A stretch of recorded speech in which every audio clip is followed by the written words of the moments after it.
वज़ीर आज़म शहबाज शरीफ का दौरा कोयटा, CMH में ज़ेर-ए-राज जख्मी सिक्योरिटी एहलकारों की अयादत की। वज़ीर आज़म का कहना था दहशतगर्दी के खात्मे के लिए अफवाज और अवाम शाना बशाना खड़े हैं। बलोचिस्तान में दहशत फैलाने वाले अनासिर तरक्की के दुश्मन हैं। वज़ीर आज़म ने कोयटा में अमन व अमान से मुताल्लिक इजलास की सदारत भी की। वज़ीर आला बलोचिस्तान ने कहा मुल्क के खिलाफ मुनज़्ज़म साजिशें हो रही हैं, चौकन्ना रहने की ज़रूरत है। कल्लात वाक़े में मुलव्विस अनासिर को माफ़ नहीं किया जाएगा।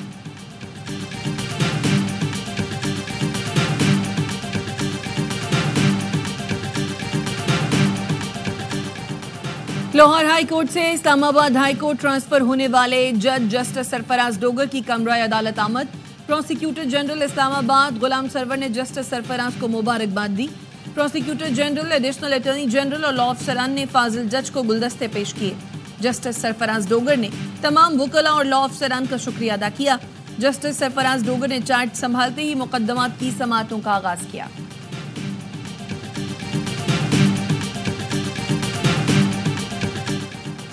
सुप्रीम कोर्ट बार ने इस्लामाबाद हाई कोर्ट में दीगर हाई कोर्ट से जजेस के ट्रांसफर को खुशाइंद करार दे दिया। एलामिये में कहा गया है बार की एग्जीक्यूटिव कमेटी से सर्कुलेशन के जरिए जजेस के तबादले पर राय ली गई। आर्टिकल 200 वाज़ेह है जो सदर को जजेस के तबादले की इजाज़त देता है। जजेस का ट्रांसफर नई तकर्रुरी नहीं होती। ट्रांसफर होने वाले जजेस की सीनियरिटी बरकरार रहेगी। एलामिया सदर सुप्रीम कोर्ट बार मियां रऊफ अता की जानिब से जारी किया गया।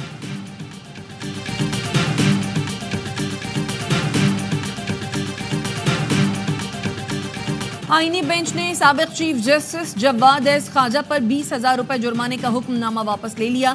वकील ख्वाजा अहमद हुसैन ने फौजी अदालतों में सिविलियंस के ट्रायल के खिलाफ इंट्रा कोर्ट अपीलों की समाअत में दलाइल देते हुए कहा सिविलियंस का किसी सूरत कोर्ट मार्शल नहीं हो सकता। सिविलियंस का कोर्ट मार्शल मुमकिन होता तो 21वीं तरमीम ना करना पड़ती। फौजी अदालतों का तरीक़ाकार शफाफ ट्रायल के तकाजों के खिलाफ है। फौजी अदालतों में फैसले तक जमानत का कोई तसव्वुर नहीं।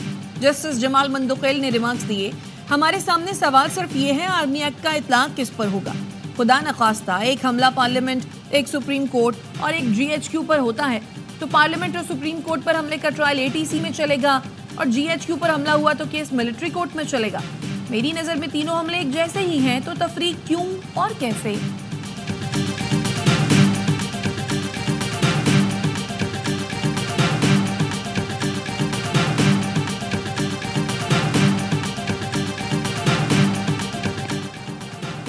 सिंध काबीना ने ज़राई आमदनी पर टैक्स के बिल की मंजूरी दे दी। 15 करोड़ की ज़राई आमदनी पर टैक्स नहीं देना होगा। 15 करोड़ से 20 करोड़ की ज़राई आमदनी पर सिर्फ 1% टैक्स देना होगा। वज़ीर आला सिंध मुराद अली शाह का कहना था ज़राई टैक्स बोर्ड ऑफ रेवेन्यू के बजाय सिंध रेवेन्यू बोर्ड जमा करेगा।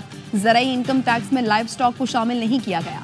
सिंध काबीना के ज़्यादातर अरकान ने ज़राई टैक्स के नफाज को सूबाई खुद मुख्तारी में मुदाखलत करार दे दिया। काबीना अरकान का कहना था ज़राअत का शोबा सनती शोबे की तरह रेगुलेट नहीं होता, इस पर टैक्स लगाना ज्यादती है। ज़राई शोबे में हारी 50% का हकदार होता है। सनती शोबे में वर्कर की कोई हिस्सेदारी नहीं होती, सिर्फ तनख्वाह दी जाती है। वज़ीर आला सिंध की बार बार काबीना अरकान को ज़राई टैक्स की मंजूरी के लिए दरख्वास्त करना पड़ी। मुराद अली शाह का कहना था वज़ीर आज़म से बात करूंगा मगर ज़राई टैक्स लगाना कौमी मफाद में है।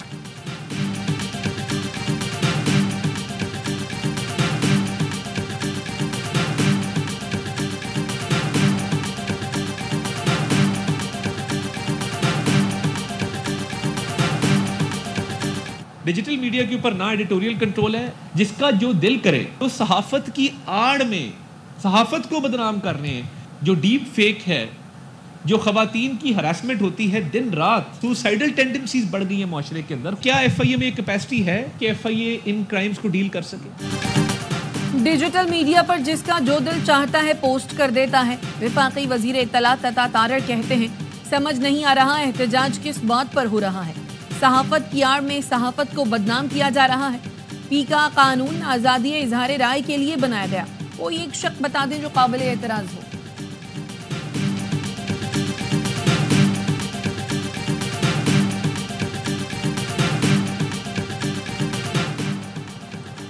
कराची पुलिस की स्पेशलाइज्ड यूनिट ने डिजिटल करेंसी डकैती के मरकजी मुलजिम अली रजा को गिरफ्तार कर लिया। पुलिस के मुताबिक अरसलान को 25 दिसंबर को मंगू पीर से अगवा किया गया। अगवा में मुलव्विस अनासिर ने 9.5 करोड़ रुपए की डिजिटल करेंसी लूटी। मकबी के अकाउंट से $3,40,000 मुंतकिल किए गए थे।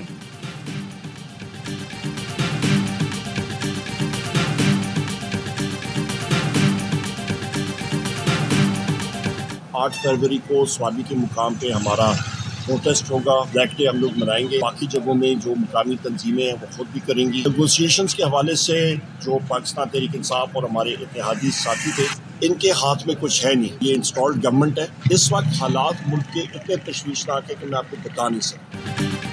8 फरवरी को सवाबी के मकाम पर पीटीआई यौम स्याह मनाएगी। अपोजिशन लीडर कौमी असम्बली उमर अयूब का कहना है मुज़ाकरात के लिए मुस्तलद करदा हुकूमत के हाथ में कुछ नहीं है। बलूचिस्तान के हालात खराब हैं। शहबाज शरीफ में हिम्मत नहीं कि वो कौमी असम्बली में तकरीर कर सके।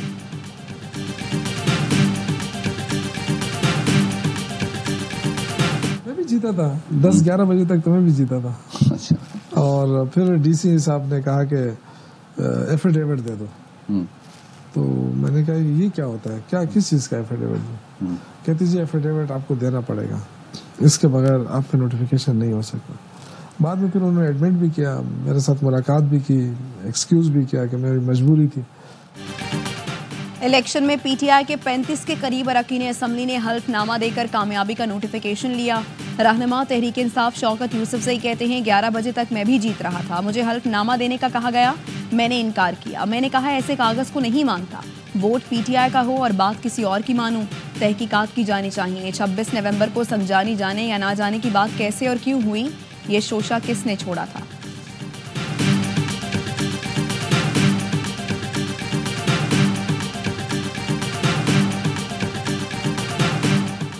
और पाकिस्तान जनूबी अफ्रीका न्यूजीलैंड क्रिकेट सीरीज, विफाकी हुकूमत का लाहौर में पाक फौज और रेंजर्स तैनात करने का फैसला।